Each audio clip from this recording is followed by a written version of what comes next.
कहा है सा विद्या जा विमुक्तये। विद्या वो है, यहाँ शिक्षा नहीं है, विद्या है। इसलिए विद्यार्थी होते हैं, विद्यालय होते हैं हमारी संस्कृति में, शिक्षालय नहीं होते, क्योंकि वहाँ विद्या दी जाती है। विद्या का मतलब है ब्रह्म विद्या। Knowing on self is the real knowledge. जब तक आत्मज्ञान नहीं हुआ तब तक कोई और ज्ञान नहीं हो पाएगा, क्योंकि वो ज्ञान जो है क्षणिक है, वो ज्ञान जो है जीवन के चरम लक्ष्य, वो जो जीवन का लक्ष्य है, जिस वजह से मानव शरीर मिला हुआ है। एक भी जीव दुनिया का ऐसा नहीं है जो अनंत की इच्छा रखता हो, क्योंकि एक जीव भी ऐसा नहीं है जिसकी मेरुदंड जो है सीधी हो मनुष्य के अलावा। मात्र एक जो है जीव है पूरे सृष्टि में जिसकी मेरुदंड सीधी है, इसीलिए अनंत का भाव इसी में है। ओरांगुटान चिंपांजी में भी नहीं है, क्योंकि उसको भी कुछ समय के बाद चतुर्पादी होना पड़ता है दुपादी से, क्योंकि हमारे शरीर का जो नर्वस सिस्टम है वो हमारे इसी स्पाइनल कॉर्ड से है, और इसी स्पाइनल कॉर्ड में हमारे जो है चक्र निश्चित है, चक्र जो है निर्धारित है। मेडिकल साइंस वाले उस चक्र को ऑपरेट करके नहीं निकाल सकते हैं, कि जो भी लोग जानते हैं मूलाधार चक्र है। उस मूलाधार में हमारे भारतीय दर्शन का जो चतुर्थ है, जो 4 वृत्तियां हैं मूलाधार में स्थित हैं, धर्म अर्थ काम मोक्ष। सबसे पहले धर्म है। धर्म क्या है? हमारे संविधान में धर्म की व्याख्या नहीं की गई, धर्म निरपेक्ष बोल दिया गया। धर्म क्या है? धी धातु में मन प्रत्यय लगाने से धर्म शब्द की निष्पत्ति होती है। मन जिस चीज को धारण करे, इसीलिए शास्त्र में कहा गया धार्यते आसा धर्मा। मन क्या धारण करता है? सुखी रहना, अनंत सुख। छोटे बच्चे से पूछे कितना चाहिए, पूरा हाथ फैलाता है। हर व्यक्ति जो है अनंत चाहता है। आज जो सबसे ज्यादा संपत्तिशाली वैभवशाली वारेन बफेट, बिल गेट्स लोग हैं, वो भी अपनी संपत्ति को बढ़ाना चाहते हैं, क्योंकि अपनी इच्छाओं की पूर्ति संपत्ति से करना चाहते हैं, मटेरियल मैटर से करना चाहते हैं। जड़वादी लोग हैं, भाववादी अध्यात्मवादी लोग नहीं हैं।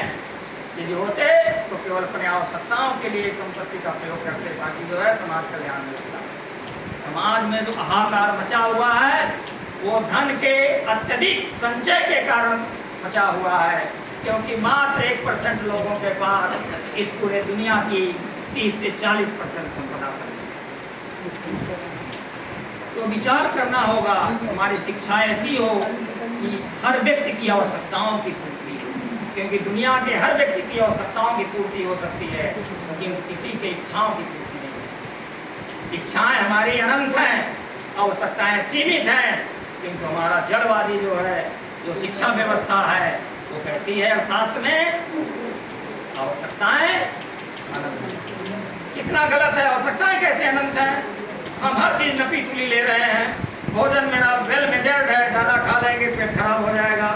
कपड़े सीमित हैं, 4 जोड़ी एक साथ नहीं पहन सकते, 2 गाड़ी में एक साथ नहीं चल सकते, 2 घरों में एक साथ नहीं रह सकते।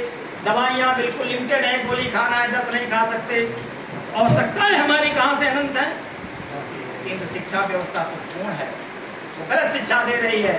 आवश्यकताएं वेल मेजर्ड है, इसलिए दुनिया के हर व्यक्ति की आवश्यकताओं को पूरा करने के लिए परम पुरुष ने, परमात्मा ने, ब्रह्म ने इस सृष्टि में इतनी उपादान दे दिए हैं, इतने संसाधन दे दिए हैं कि सबकी पूर्ति हो सकती है, जिसका अधिकतम उपयोग किया जाए।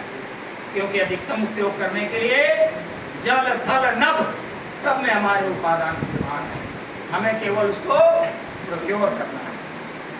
हम नहीं कर रहे हैं, हम कर भी रहे हैं टेक्नोलॉजी का प्रयोग, तो केवल अपनी इच्छाओं को पूरा करने के लिए कर रहे हैं, जन कल्याण के नहीं कर रहे हैं।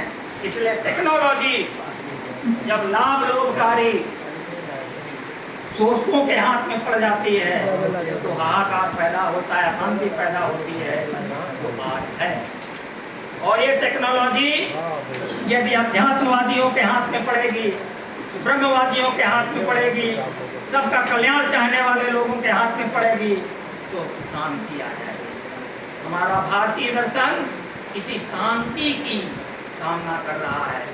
भोग की नहीं, योग की बात कर रहा है। और उसी योग से निर्मित शब्द है उपयोग की बात कर रहा है, उपभोग की बात नहीं कर रहा है।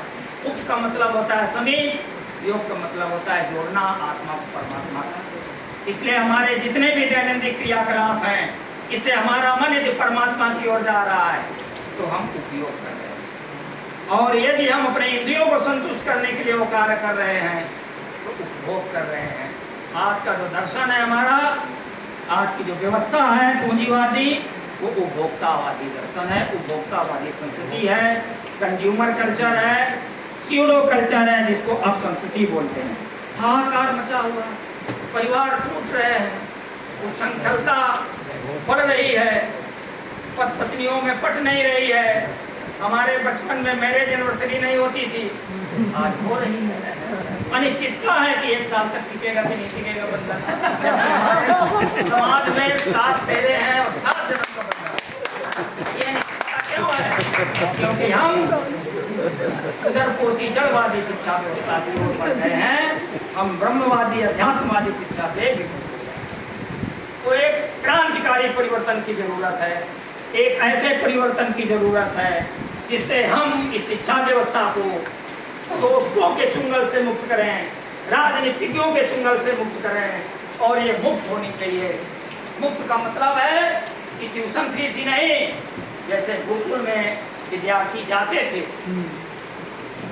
वो गुरुकुल में जाते थे तो एक लंगोटी पहन के जाते थे, और उनका पूरा हर तरीके का मेंटेनेंस गुरुकुल में होता था। हमारे बड़े बड़े शिक्षा संस्थानों में इतने संसाधन हो कि विद्यार्थियों की आवश्यकताएं पूरी हो और उनको शिक्षित बना के भेजा जाए, थ्योरेटिकल भी और प्रैक्टिकल। आज ऐसा नहीं है। आज जो है हमारे विद्वान लोग बैठे हुए हैं, जानते हैं कि एजुकेशन में जो है